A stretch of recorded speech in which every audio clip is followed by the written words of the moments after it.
Ms. Campbell, could I have the roll call, please? Sorry, we're not displaying correctly. It's okay.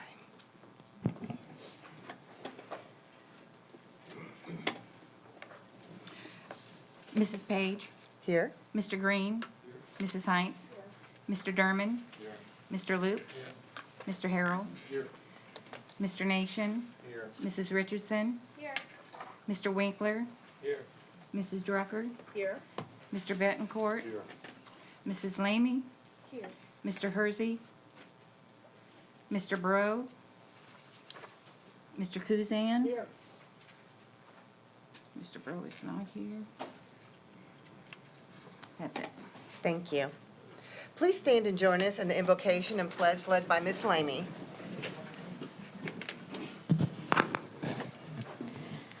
I would like to start first by taking a moment of silence. We've had much loss the last couple of weeks, and we would like to just have a moment of silence for former parish president Pat.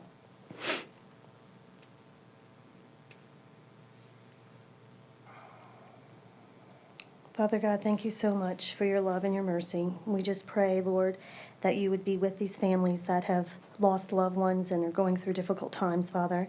And we thank you for the blessings you give each and every day. I ask you to be with us tonight, Lord, as we listen to Ms. LeMain's presentation and all the other wonderful presentations. Father, help us to remember that we are here for one purpose, and that is for our school children and the system, and that we are stronger together. And we thank you for all of the blessings you give our parish. In Jesus' name, amen. Thank you.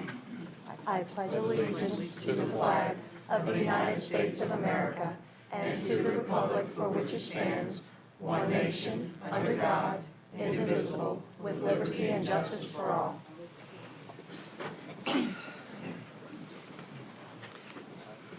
Do any board members have any visitors they'd like to recognize? Anyone? Thank you. Public comment. Ann Brooks, if you could please come to the podium. Thank you. Kevin, could you please set the timer? Thank you.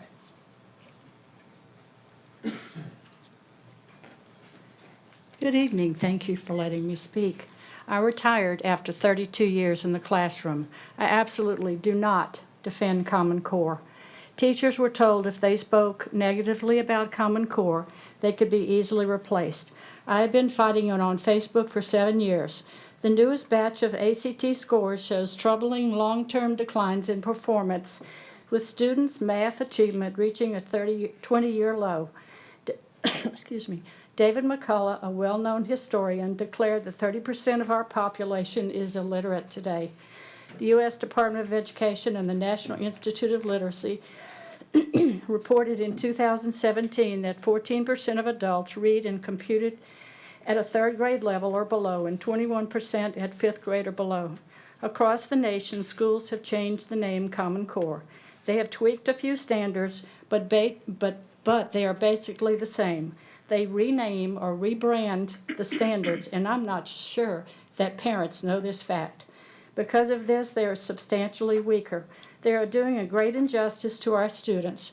We need to go back to the original benchmark schools used to have. I remember many years ago commenting that the state should model after the Massachusetts benchmarks because they had the highest performing students in the nation.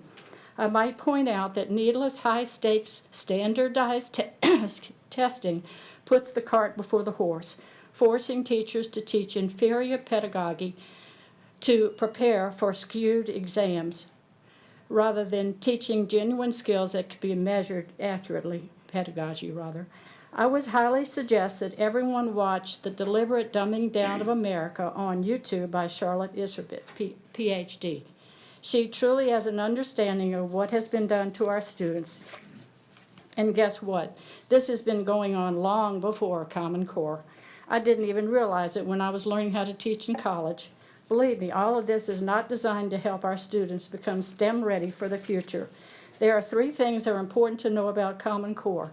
First, they are developmentally inappropriate. Second, they were not research-based. And last, they were not tested before they were implemented. Also, there were 2 PhDs who had say-so into the original Common Core standards. One was Sandra Stotsky for the ELA standards, and the other was James Milgram for the math standards. Both PhDs refused to sign off on the standards, saying they were both utterly inferior in terms of rigor and proposed implementation. Only thing I can tell you is to take your grievances, parents, to the national media and to our president. Time is of the essence. Start nationwide petition, parents. Do what you have to do to help not only your students, but all our children. You can either bury your head in the sand or choose to rip the Band-Aid off and move forward. Begin marches on Washington. I will certainly attend. Will you? I have done my part. Will you? Thank you. Thank you. Was that time? Yeah, there you go. Next, we have Cherie Coltra. If you go ahead and approach the podium, please. And if you can just go ahead and state your address, too, for the record. Thank you. My name is Sherry Coltora, and I'm not stating my address in public. I apologize, but I do live in Slidell. I don't know if you all know this, but I'm part of Leadership North Shore this year, class of 2020, best class ever.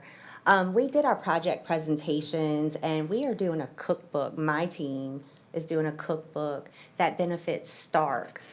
Ms. Heinz, I would love to thank you for your recipes, and I would like to encourage the rest of you to please submit recipes for our cookbook.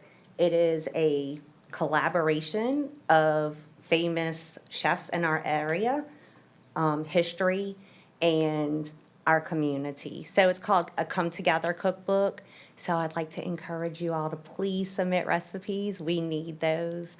Thank you so much.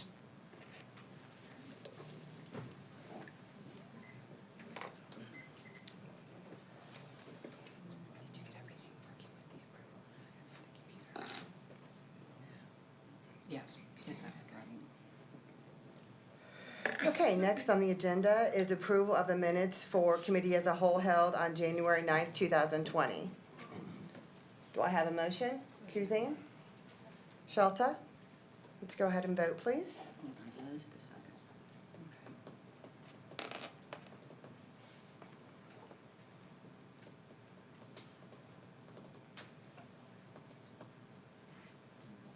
Okay.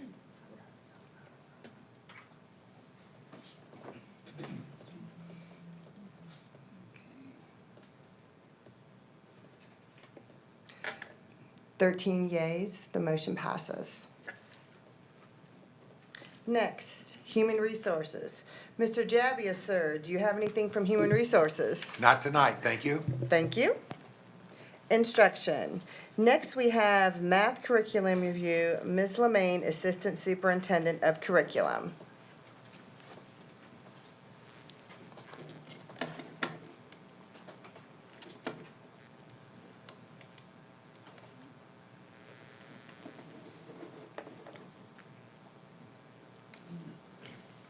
Good evening, board members, President Nation, Superintendent Foles, and Chair Ms. Page. Tonight, I'm here to share with you our math curriculum review. I'd like to start with our living statements because certainly our living statements are what are truly the key to our directional system and help keep us focused. And if you look at each of these statements, the every child, every day, and is it best for kids and learning to last a lifetime, we certainly recognize that each of these focus on our students, and certainly we want to make sure that we keep our students at the forefront. As a school system, we know that our success has a tremendous impact. Our success not only has an impact on us as a school system, but our students, our teachers, our schools, our district, and our community. Teachers, the impact that it has on them, we know that their evaluation is based on our performance. Our students, we know that their future success. Our community, we know that this has an impact as well. And certainly our schools in the form of letter grades. In looking at accountability, I'm just going to do a recap on some of these things. I know that we've discussed these in the past, but just with a focus on math since the topic tonight is mathematics. So our district performance score over the last 2 years, we're a B school system.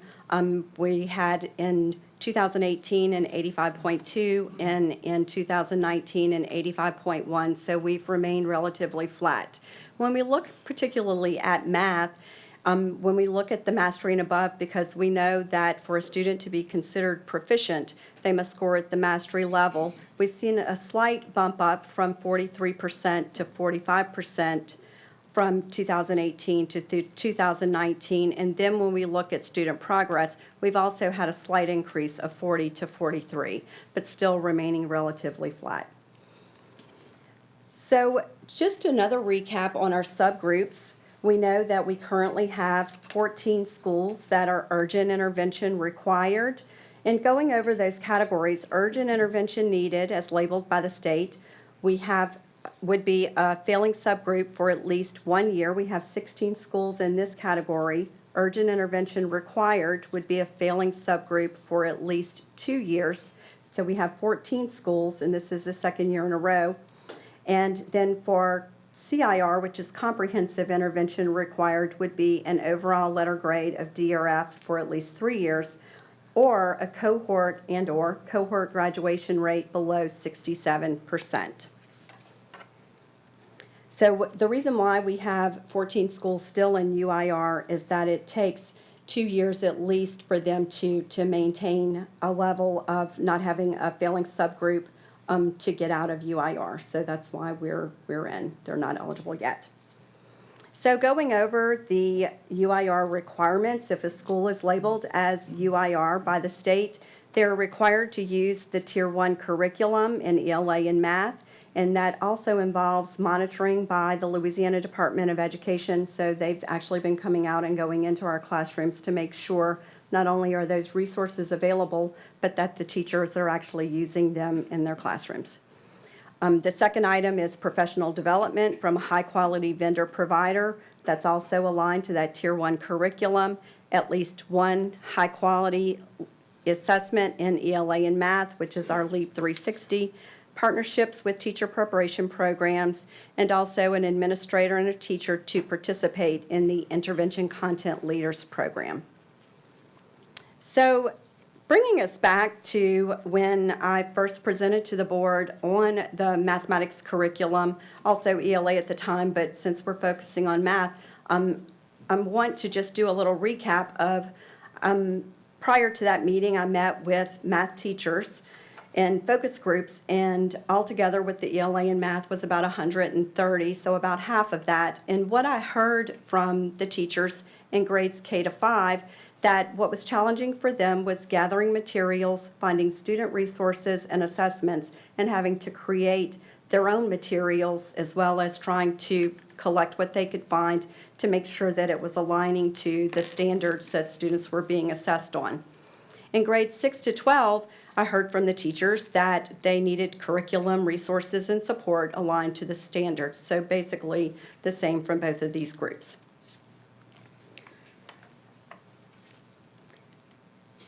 Superintendent Foles says, and we know as a school system, that when you shut the classroom door, it's the teacher inside who's going to make the biggest difference in a student's learning.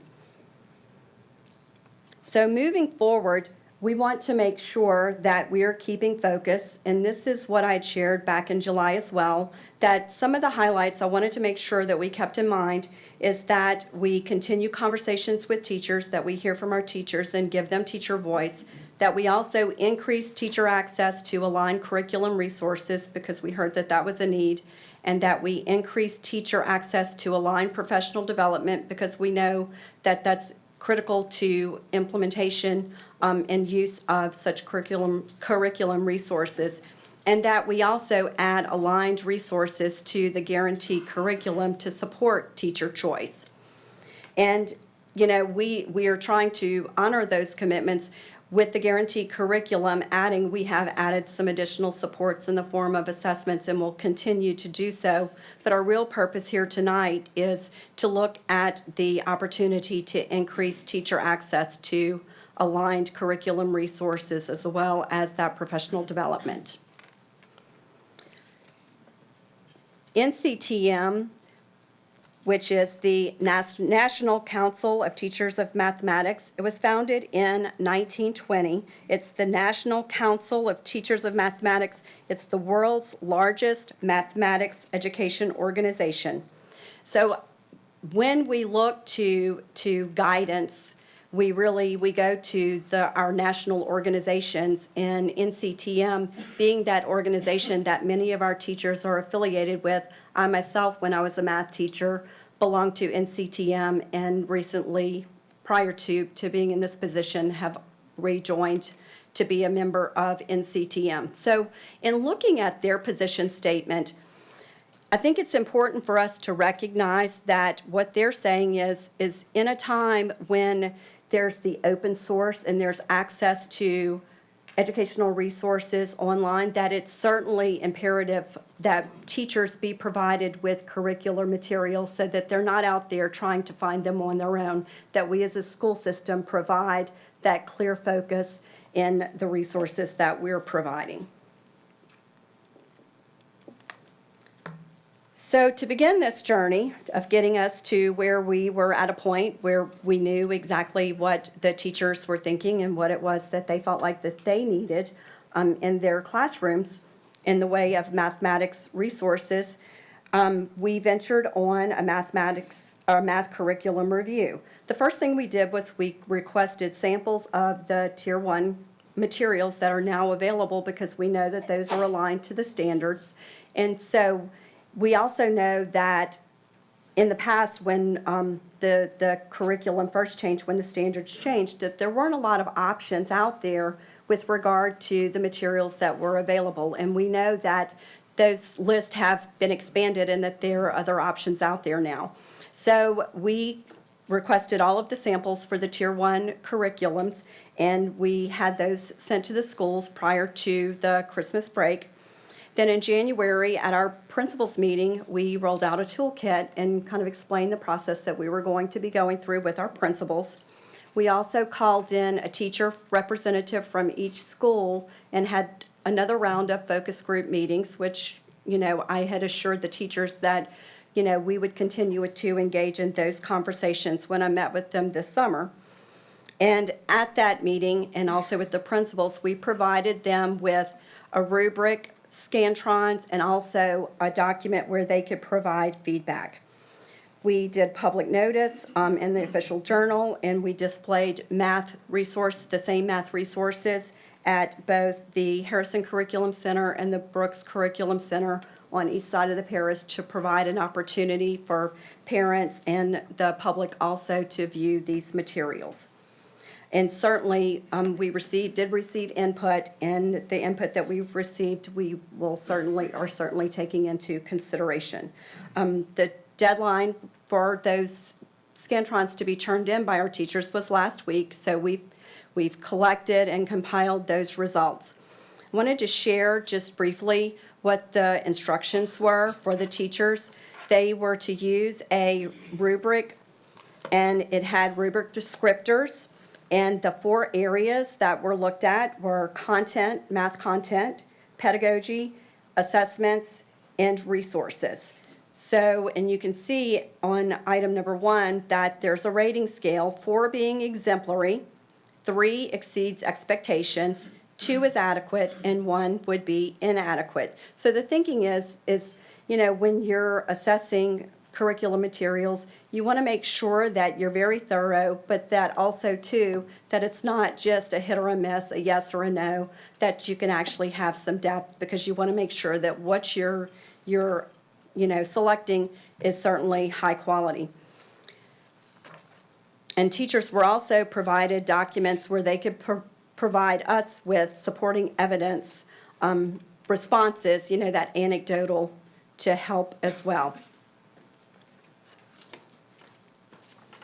So I am pleased to share with you that we had a 98% participation rate. Out of almost 1,100 math teachers, we had 1,070 teachers submit rubrics to us. And I think that certainly that this shows that teachers want to have a voice and input in the process that we're engaging. the teacher rubric score was used to determine the teacher preference, the individual teacher preference, and those results were then compiled for each school.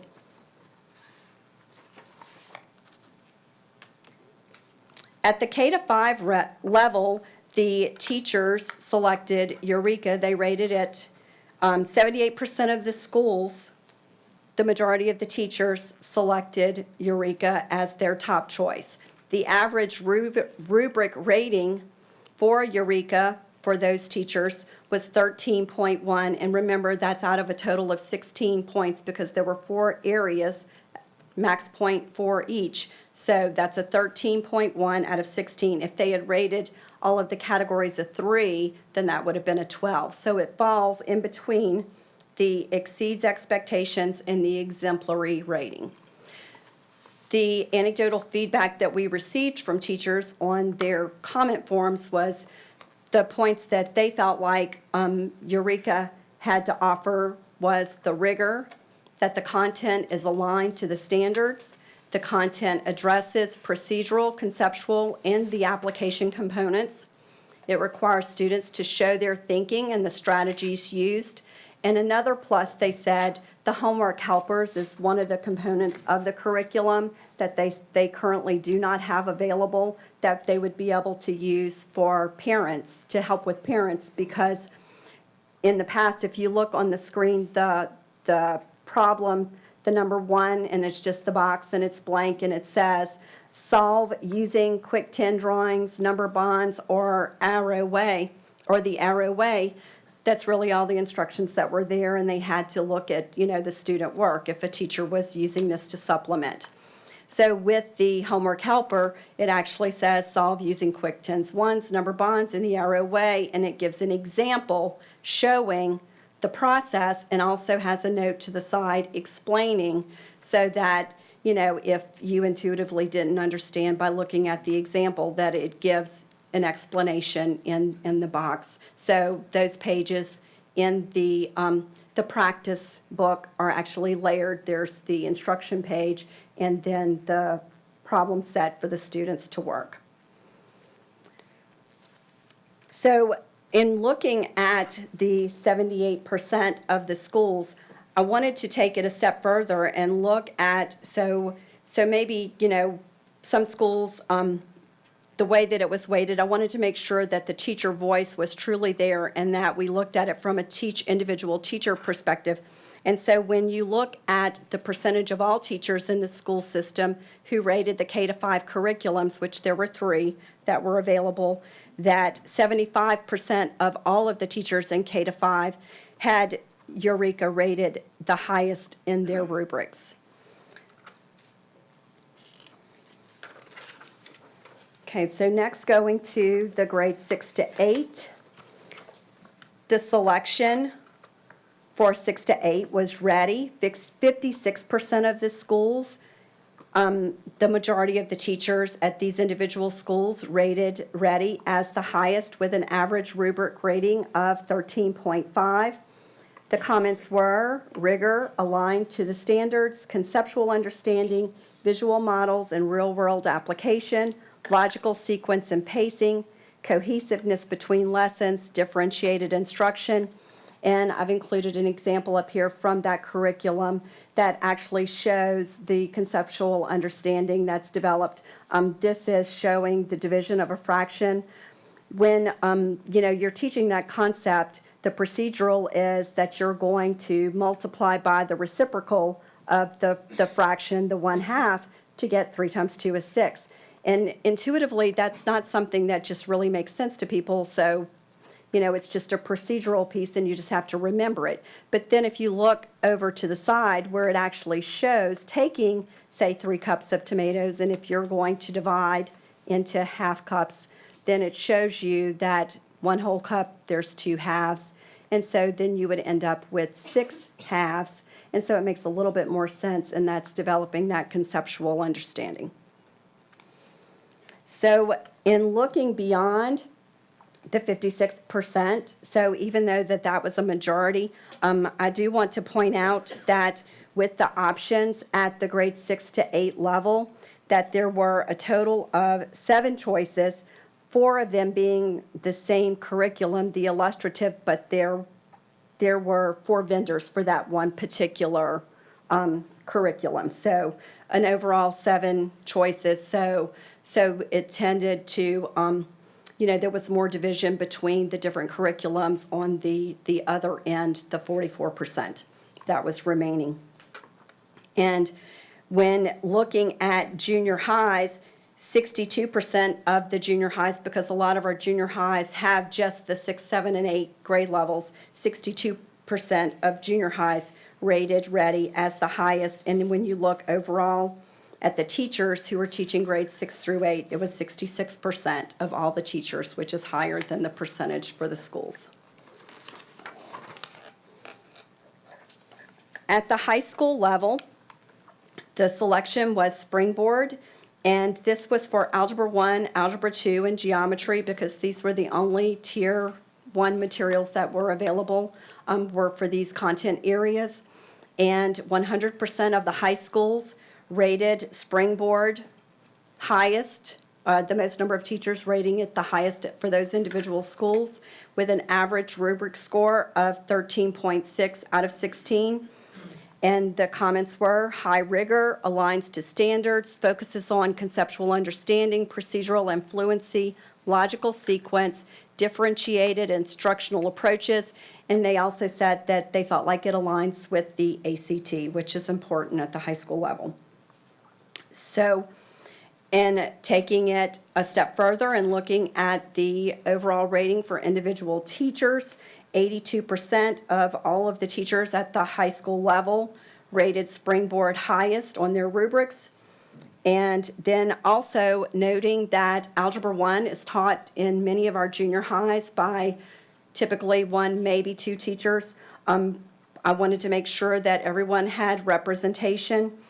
And at the junior high level, we had 67% of all of the junior highs, with just looking at the Algebra 1, rated the Springboard Algebra 1 as their choice. And in looking at the 8th grade teachers, 71% of the 8th grade teachers rated Springboard highest on their rubric. Another point that I want to make that I didn't mention as I was going through the other 2 grade spans is that I also, on the Scantron, had the teachers mark whether they were regular ed, special education, or gifted teachers. And the percentages for each of those categories, those subgroups, were above the 50% mark for Eureka for K to 5, Ready for 6 to 8, and Springboard for the high school courses that were available. So that was in complete alignment with what we heard from the all-teacher group as well as the schools.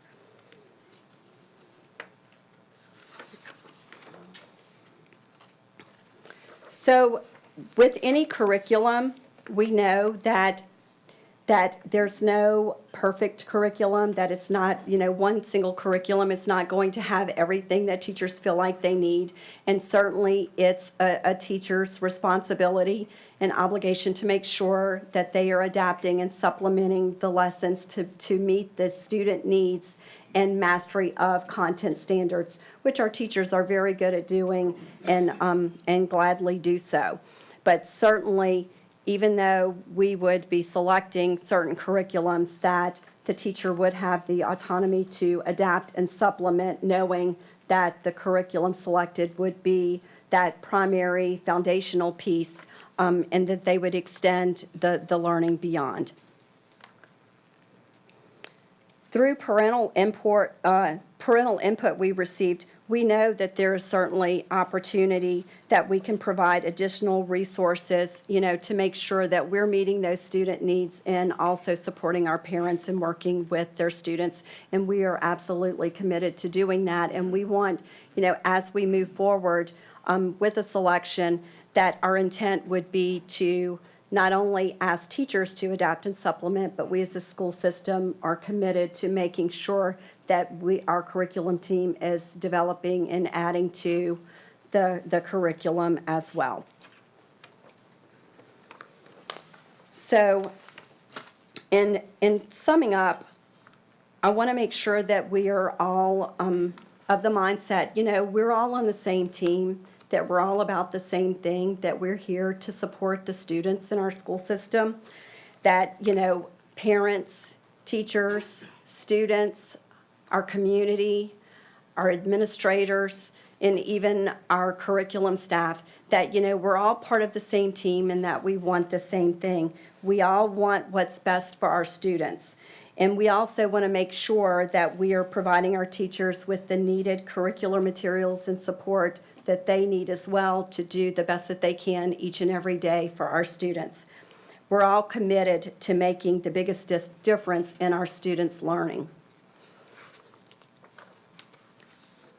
So in closing, we are recommending for adoption by the board. We are asking that we are recommending for adoption by the board the math curriculum instructional materials reviewed and selected collectively by schools as follows: Eureka for grades K to 5, Ready for grades 6 to 8, and Springboard for the high school courses Algebra 1, Geometry, and Algebra 2. And I'll be glad to answer any questions.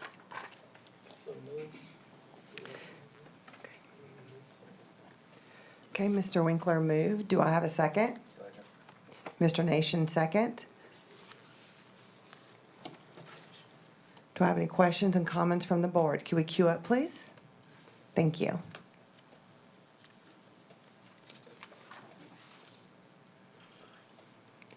Ms. Lamy? It's actually Mr. Benton, let's press him on, but you know all I was gonna say. Okay. You wanna go? Okay, guys, somebody decide. Okay. Thank you. I want to first just thank you from my teacher heart for going so above and beyond to get the teachers involved, to allow them to speak. I've spoken to tons of teachers just to say, not even ask them what they voted for, but just, did you vote? Did you know what to do? Were you? And everybody did, and they were very, very grateful for that. So just first of all, for that. Secondly, your presentation was excellent because I feel like it was very clear to understand. And third, I just want to reiterate, I had some emails yesterday and today, and I could really identify with a lot of the parent concerns on different parts. As a teacher, there's never been a curriculum in any subject that I have absolutely just loved. As a professional, we are supposed to look at the standards and make sure we get there. I think the biggest problem that I've had in the past with Eureka was parents not being familiar, which we're going to take care of that, teachers not being trained, which we've taken care of that, and then also being forced to stick to a scripted lesson that's at a pace that you can't, and that's no longer the case. So I think that those are the biggest, regardless of what curriculum we use.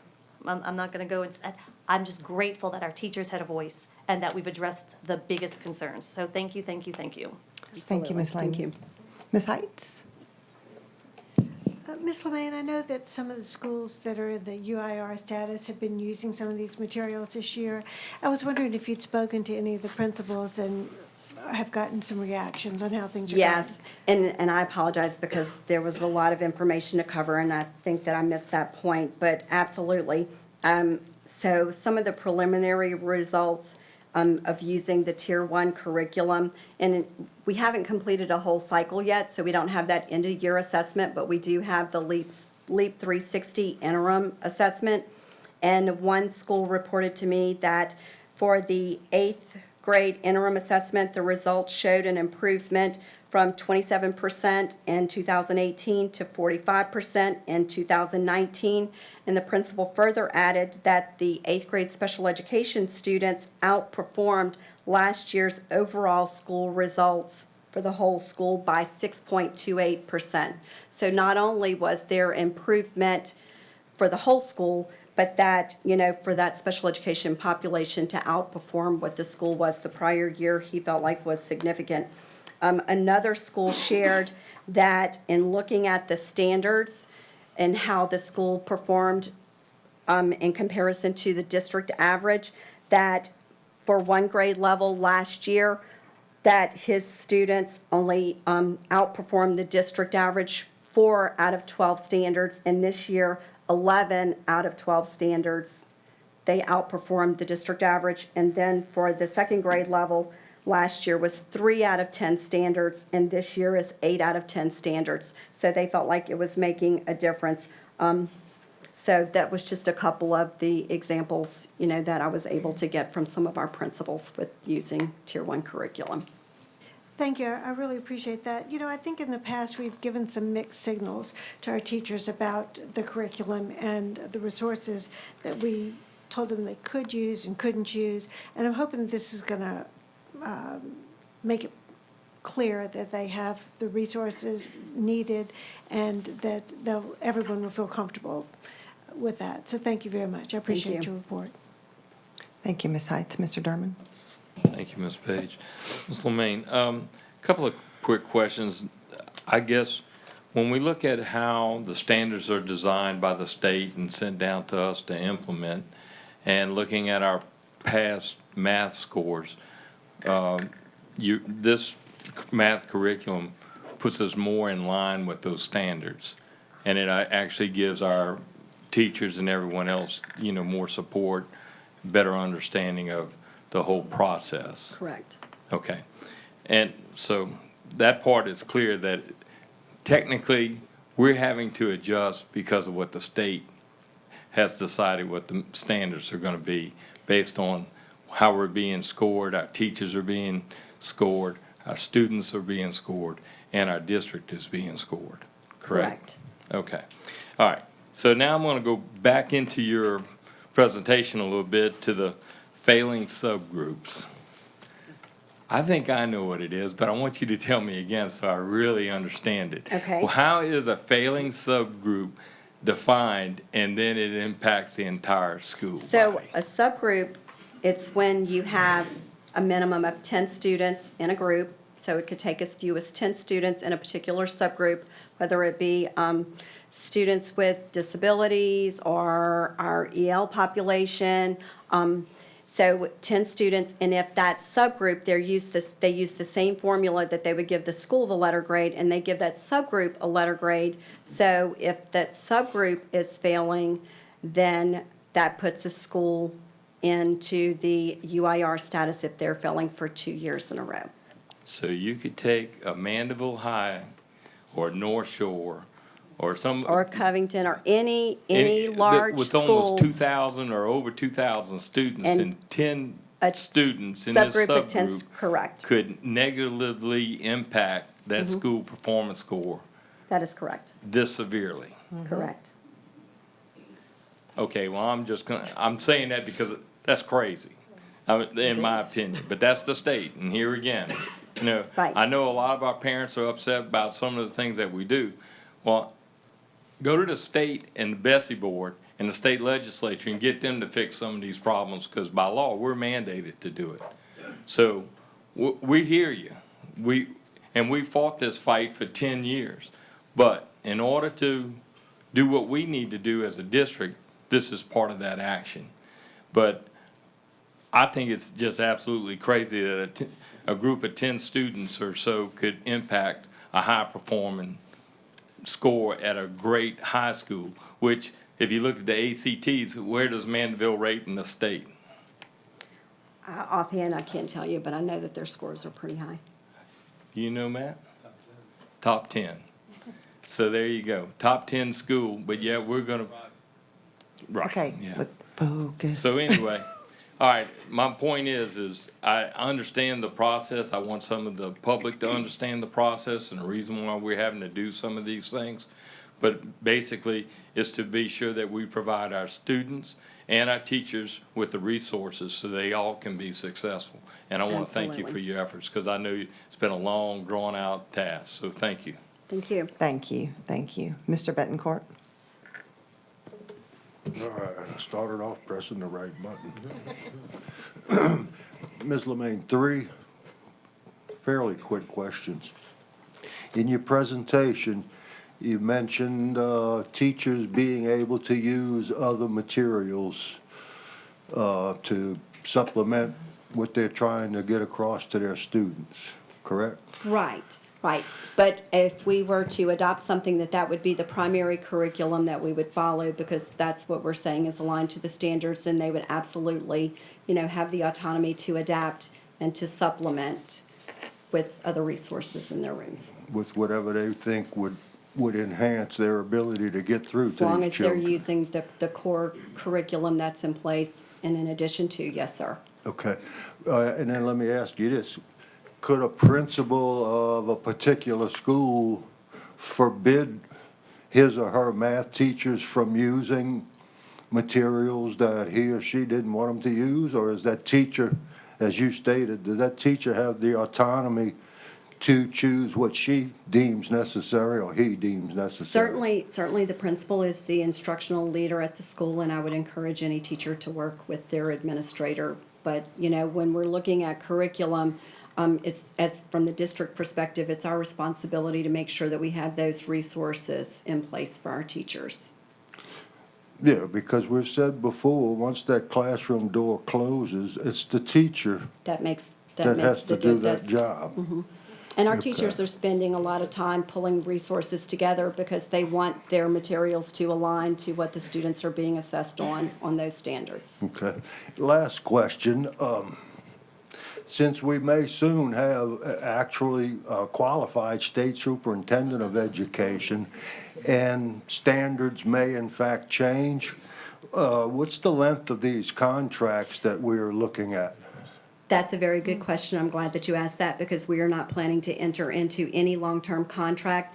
These materials are consumable, so we're going to go on a year-by-year basis. The savings are not that great for us to do an extended contract, so I don't want us to be locked in. If there are any changes, we want to make sure that we can adapt to whatever changes come our way. Excellent. Thank you very much. Great, thank you. Next, Mr. Nation. Thank you, Mrs. Page, and thank you, Mrs. Lemaine, for a great presentation. Mr. Derman asked one of my two questions, so just want to reiterate quickly what he said in terms of the ludicrousy of that 10 kids or 10 students can affect a population of 2,000. Correct. At a high-performing high school. I mean, it has to be by design, what's going on from the Bessie board. Second question, just in terms of numbers, first of all, the fact you've got 98% of all math teachers is basically 100% participation in effect, at least it is, seems to me. But the Eureka, what seems to be the flashpoint, with some parents, we had 5%? So we had, We had 78% of the schools, but how many yeah, percentage? let me flip back to that real quick. So with the Eureka was 78% of the schools and 75% of the teachers. That's what I thought. And do you happen to know what raw number that translates to? Yes, the count of teachers was 824. Of K through 5? So, okay, so that's 820. Because almost every teacher at that level teaches math, but when you move to the upper grades, teachers are more departmentalized. So when I was a math teacher, because I'm secondary math, and when I Right. was a math teacher, I taught nothing but math all day. So at a junior high, you may only have, just a handful of teachers, but every teacher just about at the elementary level teaches math. So that's why that number's high. So 824 of our Yes, sir. teachers chose Eureka. And then when we first started this process years ago, when the state, let's say, failed in their rollout of this all the standards, there was Eureka was the only choice Right. at that time of the Tier 1 curriculums. But now there are multiple choices, so these 824 teachers had other options to look at, Correct. and they still chose the There Eureka. were 3 options, correct. 3 options, okay. Thank you, Ms. Lemaine. Okay, thank you, Mr. Nation. Mr. Kuzan? Thank you, Madam President. My thoughts on this matter is that in any curriculum that you use, teacher preparation is the key. It's the key to anything and any advances that we might make. So I feel that if we can adequately prepare our teachers, this is going to help us be successful in this endeavor. So my thought is that teacher preparation is the number one thing in making sure that we can be successful. Thank you very much. Thank you. Thank you, Mr. Kuzan. Ms. Richardson? I just have one question. In your list of the subgroups, can you provide us, not perhaps tonight, or do you know offhand, which subgroups are failing? Oh, the students with disabilities for, I think, all of the schools except one, and I think one is EL. Okay, okay. And then, do we have a percentage of what that subgroup makes up? Right, for instance, I believe they brought the 2,000 students at one of our high schools. What's the percentage that that subgroup makes up of that 2,000? I don't think it's just 10 kids, but I mean, I'm just curious, do you know what that? It's going to depend on which subgroup, and each school is going to be different, so offhand, I would certainly not know. Okay. But I mean, you know, if you were interested in a particular school or all of them, I mean, Sure. I could run those numbers for you. I do have those available, Okay. I just don't have it with me right now. I do appreciate that, and I want to just piggyback on what a few people have already said. Thank you for all your hard work on this. Thank you. And I do want to add that the teachers, I mean, I just compiled the results, but our teachers and school administrators have certainly put in the time to, you know, review these materials and give it, you know, their best effort because, you know, when it's all said and done, it has a direct impact on them. And our teachers are spending a tremendous amount of time pulling together resources. And if we can provide them with resources, it's going to free up their time to extend and make things certainly more engaging for their students. Okay, thank you. Okay, Ms. Laney?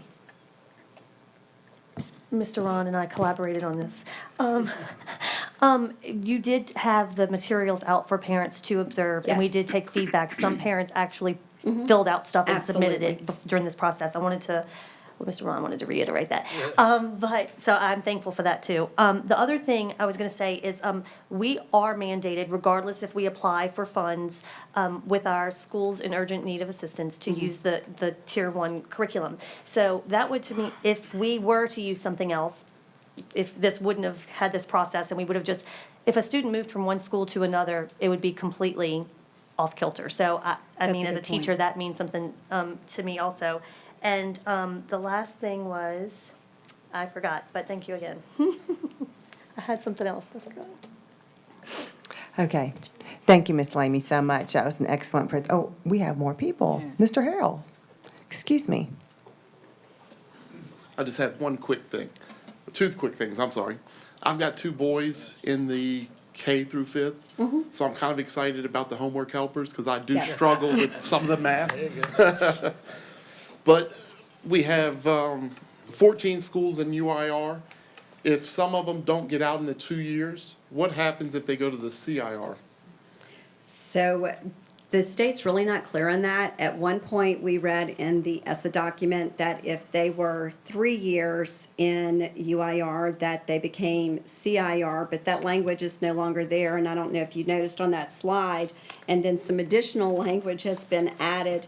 So it's now, if the school is failing, hold on just a minute, let me find that and I'll read it so that way I don't misquote it. An overall letter grade of D or F, which was still one of the criteria.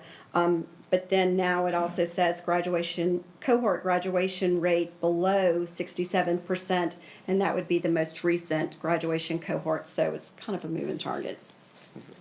Thank you so much, an excellent presentation. Thank you. Great, thank you.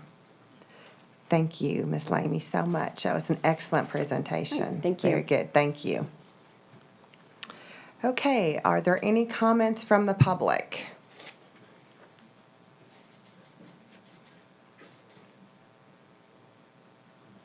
Hi, just state your name, please. I'm Kathleen Canino. Sure. That group, that subgroup, all but one of those schools are special needs students. So even if it is only 10 kids, those kids matter. Because my son is one of them. He may not be at that school, but he matters. So to say it's ridiculous that those 10 kids pull it down, no, it's not. It's important, because if not, they get forgotten. And they're already forgotten enough and not included enough. So I just want you to know that those 10 kids matter. Thank you. Thank you. Are there any other comments?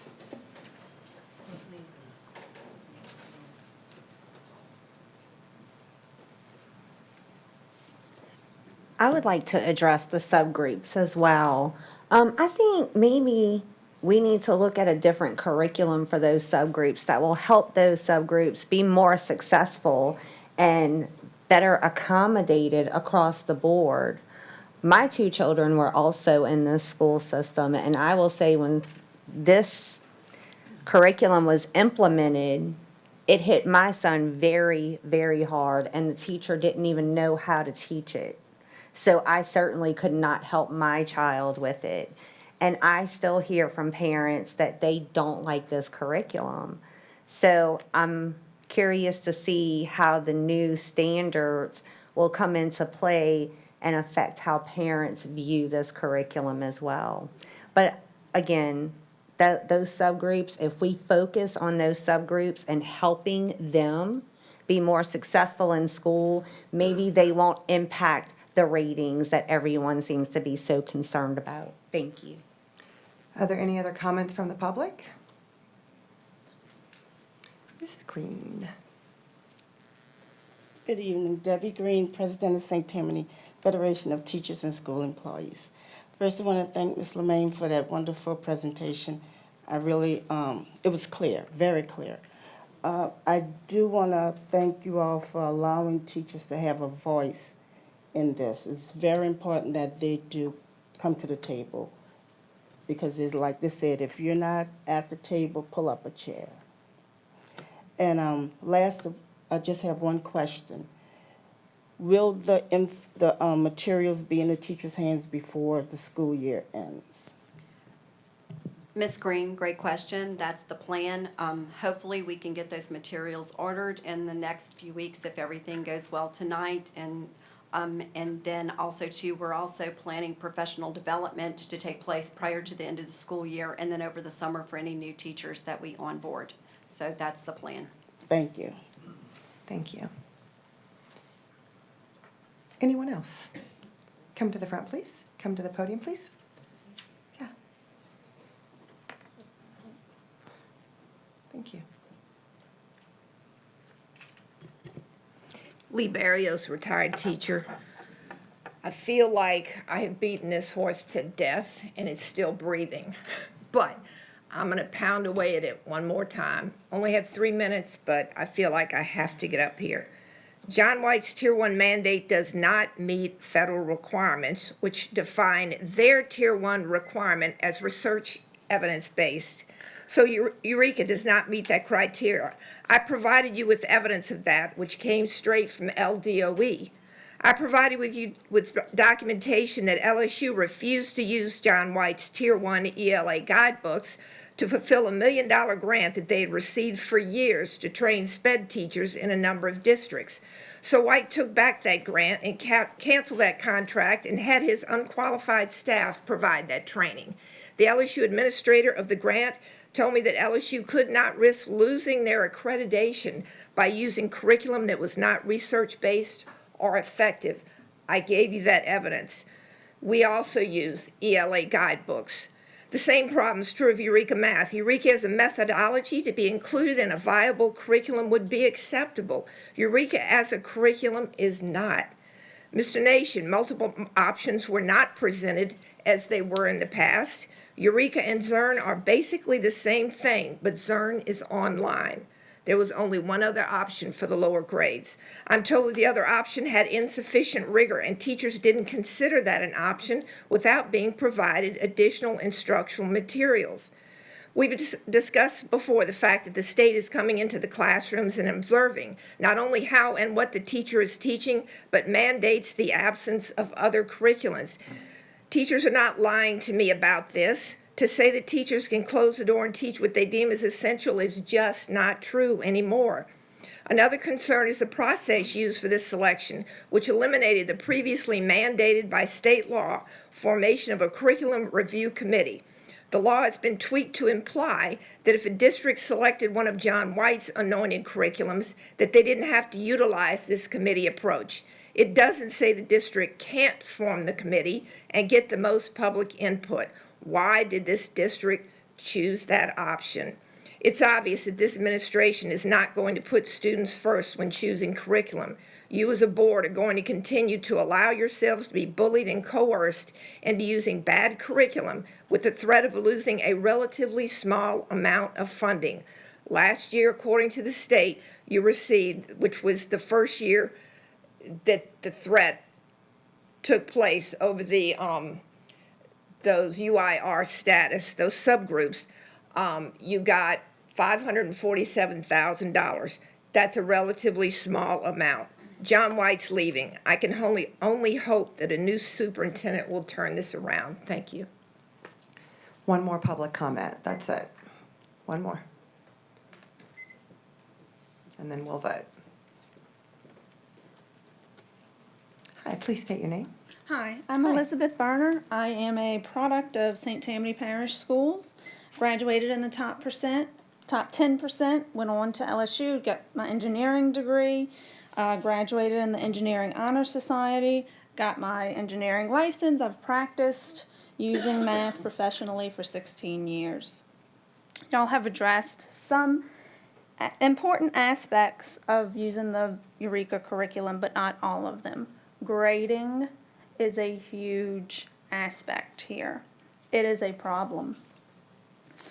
I am a parent who recently sent and emailed a few math test examples that I hope you had time to view. More importantly, I hope you had a child's perspective in mind when you viewed them. Unfortunately, I have several more, as I have been explicitly voicing my concerns now for 2 years. I also spoke at one of the recent meetings about the test anxiety that my then first grader developed. These children receive Fs for correct answers but wrong methodology. Then they receive Fs for correct methodology but incorrect answers on developmentally inappropriate tests. Then at the end of the 9 weeks, some of these not so great test grades seem to be given a curve thrown to them before report cards come out. This curriculum is turning kids away and not towards STEM fields. My child received the Continental Math League Award last year, a recognition for it, and he believes he is not good at math. You must implement this curriculum differently.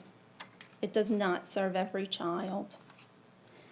It does not set them up for achieving success with higher level math. These very things go directly against your mission statements. Thank you. Thank you.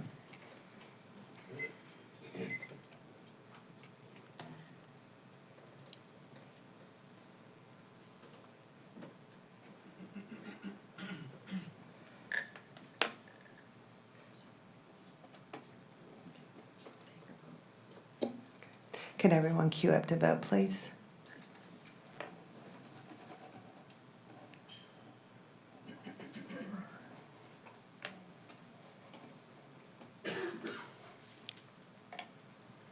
I can't see it. It's not, I haven't refreshed the scoreboard.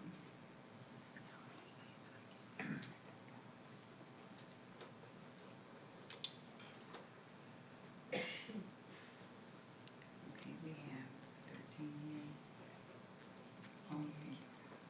No, if they have to do it down there. There it is. 13 yea. Yes, 13 yeas, no nays. 13 yeas, no nays, the motion passes. There's no further business. This meeting is adjourned.